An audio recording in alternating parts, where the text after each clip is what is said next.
ਵਾਹਿਗੁਰੂ ਜੀ ਕਾ ਖਾਲਸਾ ਸ੍ਰੀ ਵਾਹਿਗੁਰੂ ਜੀ ਕੀ ਫਤਿਹ। ਆਪ ਜੀ ਨਾਲ ਵਿਚਾਰ ਕਰ ਰਿਹਾ ਹਾਂ ਸ੍ਰੀ ਗੁਰੂ ਗ੍ਰੰਥ ਸਾਹਿਬ ਜੀ ਦੇ ਮੂਲ ਮੰਤਰ ਵਿੱਚ ਨਿਰਭਉ ਦਾ ਸੰਕਲਪ। ਨਿਰਭਉ ਦਾ ਅਖਰੀ ਅਰਥ ਹੈ ਭੈ ਤੋਂ ਰਹਿਤ ਹੋ ਜਾਣਾ, ਡਰ ਤੋਂ ਰਹਿਤ ਹੋ ਜਾਣਾ, ਨਿਡਰ ਹੋ ਜਾਣਾ। ਗੁਰਬਾਣੀ ਦਾ ਫਰਮਾਨ ਹੈ, ਭੈ ਵਿੱਚ ਅਗਨ ਵਹਿ ਸਦਵਾਓ, ਭੈ ਵਿੱਚ ਚੱਲੈ ਲਖ ਦਰਿਆਓ, ਭੈ ਵਿੱਚ ਅਗਨ ਕੱਢੈ ਵਿਗਾਰ, ਭੈ ਵਿੱਚ ਧਰਤੀ ਦੱਬੀ ਭਾਰ, ਭੈ ਵਿੱਚ ਇੰਦ ਚੱਲੈ ਸਿਰ ਭਾਰ, ਭੈ ਵਿੱਚ ਰਾਜਾ ਧਰਮ ਦੁਆਰ, ਭੈ ਵਿੱਚ ਸੂਰਜ ਭੈ ਵਿੱਚ ਚੰਦ, ਕੋਹ ਕਰੋੜੀ ਚਲਤ ਨਾ ਅੰਤ, ਭੈ ਵਿੱਚ ਸਿੱਧ ਬੁੱਧ ਸੁਰਨਾਥ, ਭੈ ਵਿੱਚ ਅਡਾਣਾ ਆਕਾਸ਼, ਭੈ ਵਿੱਚ ਜੋਧ ਮਹਾਬਲ ਸੂਰ, ਭੈ ਵਿੱਚ ਆਵੈਂ ਜਾਵੈਂ ਪੂਰ, ਸਭਨਾ ਭਉ ਸਿਰ ਲਿਖਿਆ ਲੇਖ, ਨਾਨਕ ਨਿਰਭਉ ਨਿਰੰਕਾਰ ਸੱਚ ਏਕ। ਕੋਈ ਕਿਸੇ ਦੇ ਹੁਕਮ ਵਿੱਚ ਉਦੋਂ ਹੀ ਚੱਲ ਸਕਦਾ ਹੈ ਜਦੋਂ ਕਿਸੇ ਦੇ ਉੱਤੇ ਕਿਸੇ ਦਾ ਵੱਡਾ ਡਰ ਹੋਵੇ। ਗੁਰਬਾਣੀ ਦਾ ਫਰਮਾਨ ਹੈ ਕਿ ਸਾਰੀ ਸ੍ਰਿਸ਼ਟੀ, ਹਵਾ, ਪਾਣੀ, ਚੰਦ, ਸੂਰਜ, ਅੱਗ, ਇੱਥੋਂ ਤੱਕ ਕਿ ਹਰ ਆਦਮੀ ਦੀ ਬੁੱਧ, ਹਰ ਮਨੁੱਖ ਦਾ ਆਉਣਾ ਜਾਣਾ, ਸਾਰੀ ਸ੍ਰਿਸ਼ਟੀ ਪਰਮਾਤਮਾ ਦੇ ਭੈ ਵਿੱਚ ਚੱਲ ਰਹੀ ਹੈ।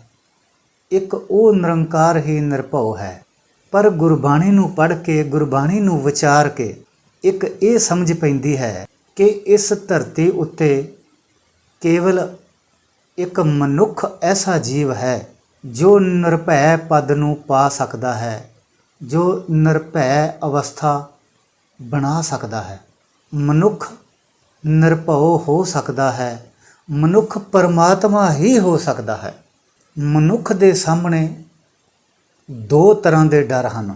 ਪਹਿਲਾ ਡਰ ਹੈ ਦੁਨਿਆਵੀ ਡਰ, ਦੂਸਰਾ ਡਰ ਹੈ ਰੱਬੀ ਡਰ, ਰੱਬ ਦਾ ਡਰ। ਦੁਨਿਆਵੀ ਡਰ ਨਾਲ ਮਨੁੱਖ ਸੁੰਗੜ ਜਾਂਦਾ ਹੈ ਅਤੇ ਰੱਬੀ ਡਰ ਮਨੁੱਖ ਨੂੰ ਨਿਡਰ ਕਰ ਦਿੰਦਾ ਹੈ। ਰੱਬੀ ਡਰ ਨਾਲ ਮਨੁੱਖ ਫੈਲ ਜਾਂਦਾ ਹੈ, ਮਨੁੱਖ ਖੰਡਾਂ ਬ੍ਰਹਮੰਡਾਂ ਦਾ ਹਾਣੀ ਹੋ ਜਾਂਦਾ ਹੈ। ਦੁਨੀਆ ਦੇ ਡਰ ਅਤੇ ਰੱਬ ਦੇ ਡਰ ਵਿੱਚ ਇਹ ਬੁਨਿਆਦੀ ਫਰਕ ਹੈ।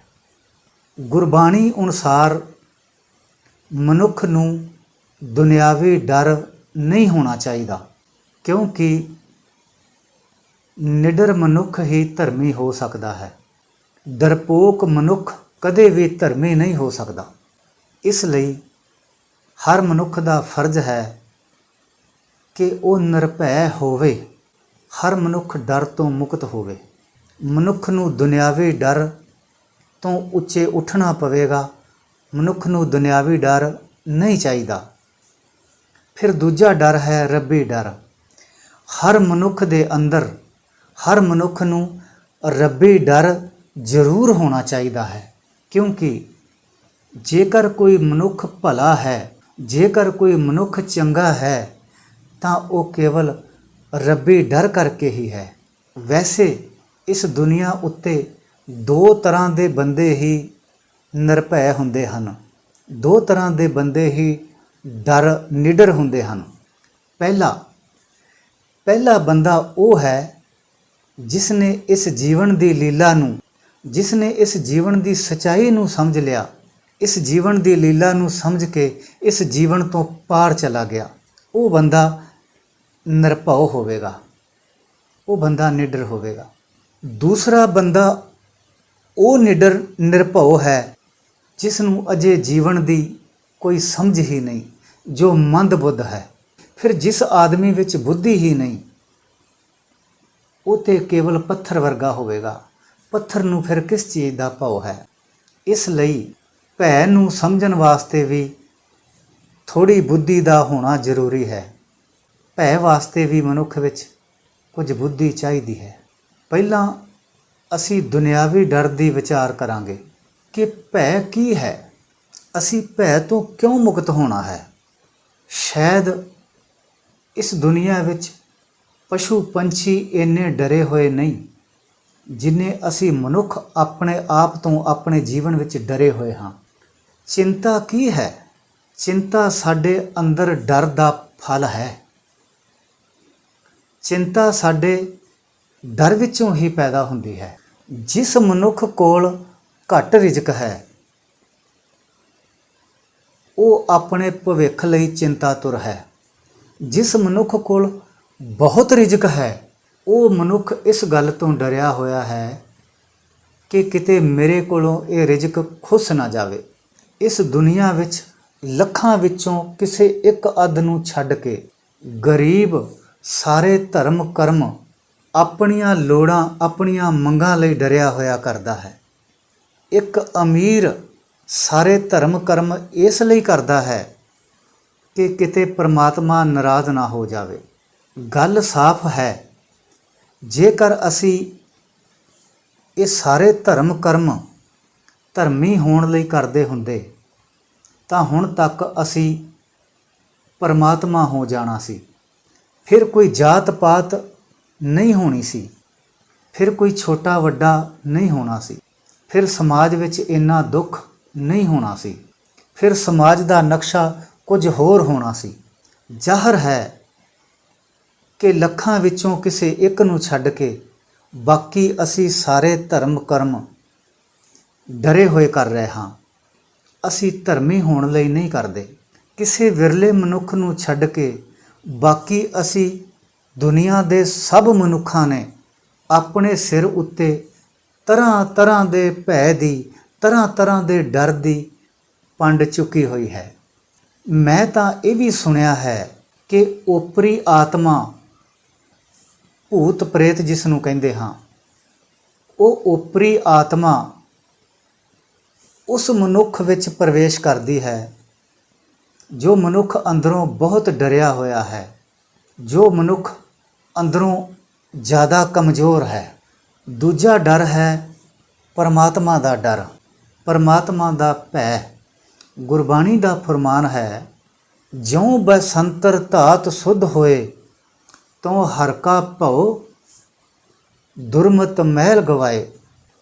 ਜਿਸ ਤਰ੍ਹਾਂ ਲੋਹੇ ਨੂੰ ਸੋਨੇ ਨੂੰ ਅੱਗ ਸੁੱਧ ਕਰ ਦਿੰਦੀ ਹੈ, ਪਰਮਾਤਮਾ ਦਾ ਭਉ ਬੰਦੇ ਨੂੰ ਇਸ ਤਰ੍ਹਾਂ ਸਵਾਰ ਦਿੰਦਾ ਹੈ, ਸ਼ੁੱਧ ਕਰ ਦਿੰਦਾ ਹੈ। ਪਰਮਾਤਮਾ ਦਾ ਭਉ ਸਾਡੇ ਅੰਦਰੋਂ ਭੈੜੀ ਮਤ ਨੂੰ ਸ਼ੁੱਧ ਕਰ ਦਿੰਦਾ ਹੈ, ਸਾਡੇ ਅੰਦਰੋਂ ਡਰ ਮੁਕਾ ਦਿੰਦਾ ਹੈ, ਸਾਨੂੰ ਨਿਰਭੈ ਕਰ ਦਿੰਦਾ ਹੈ। ਜਿਹੜਾ ਮਨੁੱਖ ਝੂਠ ਨਹੀਂ ਬੋਲਦਾ, ਜਿਹੜਾ ਮਨੁੱਖ ਘੱਟ ਨਹੀਂ ਤੋਲਦਾ, ਜਿਹੜਾ ਮਨੁੱਖ ਕੋਈ ਬੁਰਾ ਕਰਮ ਨਹੀਂ ਕਰਦਾ, ਉਹ ਕਹਿੰਦਾ ਹੈ ਕਿ ਪਰਮਾਤਮਾ ਦੀ ਸਭ ਉੱਤੇ ਨਜ਼ਰ ਹੈ। ਅਸੀਂ ਪਰਮਾਤਮਾ ਤੋਂ ਛੁਪ ਨਹੀਂ ਸਕਦੇ। ਪਰਮਾਤਮਾ ਸਾਨੂੰ ਹਰ ਚੰਗੇ ਮਾੜੇ ਦੀ ਸਜ਼ਾ ਦਿੰਦਾ ਹੈ। ਪਰਮਾਤਮਾ ਸਾਨੂੰ ਚੰਗੇ ਮਾੜੇ ਦਾ ਫਲ ਦਿੰਦਾ ਹੈ। ਇਹ ਕਹਿਣ ਵਾਲਾ ਮਨੁੱਖ ਪਰਮਾਤਮਾ ਦੇ ਭਉ ਵਿੱਚ ਹੈ। ਗੁਰਬਾਣੀ ਦਾ ਫਰਮਾਨ ਹੈ, ਜਤ ਪਹਾਰਾ ਧੀਰਜ ਸੁਨਿਆਰ ਅਹਰਨ ਮਤ ਬੇਦ ਹਥਿਆਰ ਭਉ ਖਲਾ ਅਗਣ ਤਪਤਾਓ। ਖਲਾ ਕਹਿੰਦੇ ਹਨ ਜੋ ਅੱਗ ਮਚਾਉਣ ਵਾਸਤੇ ਫੂਕਣੀ ਲਈ ਜਾਂਦੀ ਹੈ, ਜਿਸ ਵਿੱਚ ਫੂਕ ਮਾਰੀਦੀ ਹੈ ਕਿ ਅੱਗ ਮੱਚ ਪਵੇ। ਜਿਸ ਬੰਦੇ ਵਿੱਚ ਪਰਮਾਤਮਾ ਦਾ ਭਉ ਫੂਕਣੀ ਬਣ ਜਾਵੇ, ਭਉ ਫੂਕ ਬਣ ਜਾਵੇ ਅਤੇ ਉਸ ਬੰਦੇ ਵਿੱਚ ਆਪਣੇ ਆਪ ਦੀ ਖੋਜ ਦੀ ਵਿਚਾਰ ਦੀ ਅੱਗ ਮੱਚ ਪਵੇ, ਫਿਰ ਉਹ ਬੰਦਾ ਆਪਣੇ ਦੁੱਖ ਨੂੰ ਖੋਜਦਾ ਹੈ, ਆਪਣੇ ਦੁੱਖ ਦੀ ਵਿਚਾਰ ਕਰਦਾ ਹੈ, ਆਪਣੇ ਸੁੱਖ ਨੂੰ ਖੋਜਦਾ ਹੈ, ਆਪਣੇ ਮਾਣ ਨੂੰ ਖੋਜਦਾ ਹੈ, ਆਪਣੇ ਅਪਮਾਨ ਨੂੰ ਖੋਜਦਾ ਹੈ। ਫਿਰ ਉਹ ਬੰਦਾ ਆਪਣੇ ਲਾਭ ਨੂੰ ਖੋਜਦਾ ਹੈ, ਲਾਭ 'ਤੇ ਵਿਚਾਰ ਕਰਦਾ ਹੈ, ਆਪਣੀ ਹਾਨੀ 'ਤੇ ਵਿਚਾਰ ਕਰਦਾ ਹੈ। ਜਦੋਂ ਕਿਸੇ ਮਨੁੱਖ ਦੇ ਅੰਦਰ ਭਉ ਫੂਕ ਬਣ ਜਾਵੇ ਅਤੇ ਖੋਜ ਵਿਚਾਰ ਦੀ ਅੱਗ ਮੱਚ ਪਵੇ ਤਾਂ ਉਹ ਬੰਦਾ ਇਸ ਜੀਵਨ ਦੀ ਵਿਗਿਆਨ ਨੂੰ ਜਾਣਦਾ ਹੈ। ਉਹੀ ਬੰਦਾ ਫਿਰ ਇਸ ਜੀਵਨ ਦੇ ਅੰਮ੍ਰਿਤ ਨੂੰ ਜਾਣਦਾ ਹੈ। ਜਿਸ ਬੰਦੇ ਦੇ ਅੰਦਰ ਖੋਜ ਵਿਚਾਰ ਦੀ ਅੱਗ ਮੱਚ ਪਵੇ, ਭਉ ਫੂਕਣੀ ਬਣ ਜਾਵੇ, ਫਿਰ ਉਹ ਬੰਦਾ ਨਿਰਭਉ ਪਦ ਤੱਕ ਪਹੁੰਚਦਾ ਹੈ। ਜਿਸ ਨੇ ਅੰਮ੍ਰਿਤ ਪਾ ਲਿਆ ਉਹ ਨਿਰਭਉ ਹੋ ਹੀ ਗਿਆ। ਫਿਰ ਉਹ ਬੰਦਾ ਨਾ ਕਿਸੇ ਨੂੰ ਭੈ ਦਿੰਦਾ ਹੈ, ਨਾ ਕਿਸੇ ਦਾ ਭੈ ਉਸ ਨੂੰ ਆਉਂਦਾ ਹੈ। ਇਸੇ ਲਈ ਤਾਂ ਗੁਰਬਾਣੀ ਕਹਿੰਦੀ ਹੈ, ਭੈ ਕਾਹੂ ਕੋ ਦੇਤ ਨਾ, ਨਾ ਭੈ ਮਾਨਤ ਆਨ। ਇਸ ਤਰ੍ਹਾਂ ਉਹ ਮਨੁੱਖ ਹੀ ਭੈ ਰਹਿਤ ਹੋ ਸਕੇਗਾ, ਉਹ ਮਨੁੱਖ ਹੀ ਨਿਰਭਉ ਹੋ ਸਕੇਗਾ, ਜਿਹੜਾ ਮਨੁੱਖ ਆਪਣੇ ਆਪ ਨੂੰ ਖੋਜਦਾ, ਆਪਣੇ ਆਪ ਦੀ ਵਿਚਾਰ ਕਰਦਾ ਕਰਦਾ ਆਪਣੇ ਕੇਂਦਰ ਤੱਕ, ਆਪਣੇ ਆਤਮ ਤੱਕ ਪਹੁੰਚ ਜਾਵੇਗਾ। ਉਹ ਮਨੁੱਖ ਨਿਰਭਉ ਪਦ ਤੱਕ ਪਹੁੰਚ ਜਾਵੇਗਾ, ਉਹ ਮਨੁੱਖ ਨਿਡਰ ਹੋ ਜਾਵੇਗਾ। ਵਾਹਿਗੁਰੂ ਜੀ ਕਾ ਖਾਲਸਾ, ਸ੍ਰੀ ਵਾਹਿਗੁਰੂ ਜੀ ਕੀ ਫਤਿਹ।